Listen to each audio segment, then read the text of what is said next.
అధికారంలోకి రావడానికి ముందే ముఖ్యమంత్రి చంద్రబాబు నాయుడు ఇచ్చిన మాట ప్రకారం పెరిగిన పెన్షన్ను ఏప్రిల్ నుంచి ఇచ్చి మాట నిలబెట్టుకున్నామని గోపాలపురం ఎమ్మెల్యే మద్దిపాటి వెంకటరాజు అన్నారు. ఏలూరు జిల్లా గోపాలపురం నియోజకవర్గం ద్వారకా తిరుమలలో ఎన్టీఆర్ పెన్షన్ భరోసా కార్యక్రమంలో భాగంగా లబ్ధిదారులకు పెరిగిన పెన్షన్ను అందించారు. ఈ సందర్భంగా ఎమ్మెల్యే మద్దిపాటి వెంకటరాజు మాట్లాడుతూ పెరిగిన 4,000 రూపాయల పెన్షన్ లబ్ధిదారులకు అందజేస్తున్నట్లు, గతంలో ఎన్నడూ లేని విధంగా ఆంధ్రప్రదేశ్లో పెద్ద ఎత్తున పండుగలాగా ఈ కార్యక్రమాన్ని నిర్వహిస్తున్నామని అన్నారు. ఆర్థికపరమైన ఇబ్బందులు తలెత్తినా ఇచ్చిన మాట నెరవేర్చామని ఈ పెన్షన్ వృద్ధులకు, వికలాంగులకు, ఆరోగ్య సమస్యలు ఉన్న వారికి ఎంతో ఉపయోగపడుతుందని అన్నారు.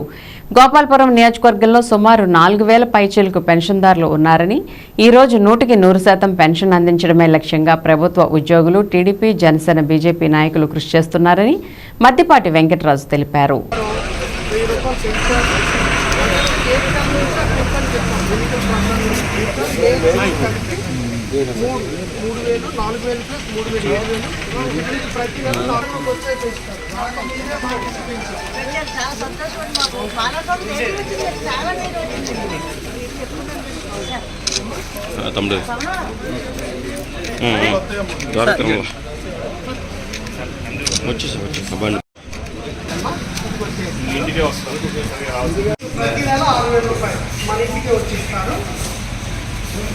ఇచ్చిన మాట ప్రకారం పెన్షన్ పెంచి మరి మీకు ఇస్తారు. ఈ చంద్రబాబు నాయుడు గారు మాట ఇచ్చారు, నిలబెట్టుకున్నారు.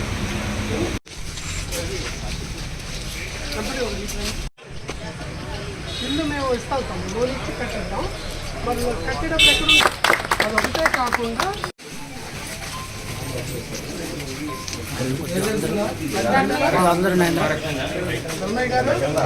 ప్రభుత్వం మీకు 7,000 రూపాయలు పెన్షన్ ఇచ్చిన మాట ప్రకారం ఏ ప్రభుత్వం అంటే 7,000 రావు.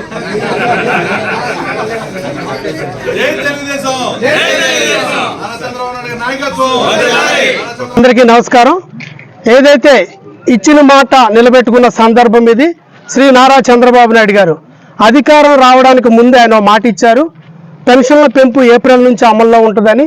ప్రతిపక్షం ఉన్నప్పుడు ఇచ్చిన మాటకి కట్టుబడి ఈ రోజున బడ్జెట్లు ఇబ్బందికర పరిస్థితులు ఉన్న, ఆర్థికంగా ఇబ్బందులు ఉన్నప్పటికీ కూడా ఎలాంటి వెనకడుగు వేయకుండా ఇచ్చిన మాటకు కట్టుబడి శ్రీ నారా చంద్రబాబు నాయుడు గారు 4,000 రూపాయల పెన్షన్, పెంచిన పెన్షన్ 4,000 రూపాయలు, అదేవిధంగా ఏప్రిల్ నుంచి జరగబోయే అమలు కలుపుకుని ఏరియర్స్ కలుపుకుని 7,000 రూపాయల పెన్షన్ని ఈరోజు అందజేయడం జరుగుతుంది.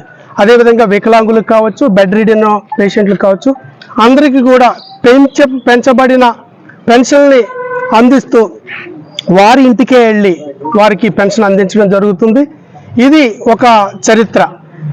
ఆంధ్రప్రదేశ్ ఏర్పడిన తర్వాత ఆవిర్భావం నుంచి తీసుకున్నప్పుడు అనేక సంక్షేమ పథకాలు అమలు జరిగిన తీరుని మనం పరిశీలించినప్పటికీ ఇది ఒక వినూత్న ఘటనగా తీసుకోవచ్చు. ఎందుకంటే వయసు పెరిగిన తర్వాత వాళ్ళు శారీరకంగా ఎదుర్కొంటున్న అనేక సమస్యలు కావచ్చు, ఆర్థికంగా ఎదుర్కొన్న అనేక సమస్యలు కావచ్చు, ఆరోగ్యపరంగా ఎదుర్కొంటున్న అనేక సమస్యలకి వారికి భరోసాగా అండగా నిలబడడానికి ఎన్టీఆర్ భరోసా పేరిచ్చా పెన్షన్లు అందించడం, అదేవిధంగా భవిష్యత్తులో వాళ్ళకి ప్రతి ఒక్కరు కూడా పెన్షన్ అందే విధంగా కార్యాచరణ ఉంటుంది, భవిష్యత్ ప్రణాళిక ఉంటుందని మరొకసారి తెలియజేస్తూ ఇంత మహత్తర కార్యక్రమానికి శ్రీకారం చుట్టిన శ్రీ నారా చంద్రబాబు నాయుడు గారికి ప్రత్యేక ధన్యవాదాలు తెలియజేసుకుంటూ, అదేవిధంగా మొదటి నుంచి ప్రభుత్వానికి అండగా నిలబడి ఈ రోజున ప్రభుత్వ ఏర్పాటులో కీలక భూమిక పోషించిన పవన్ కళ్యాణ్ గారికి, అన్నిటినీ నడిపిస్తున్న మోడీ గారికి ప్రత్యేక ధన్యవాదాలు తెలియజేసుకుంటున్నాను.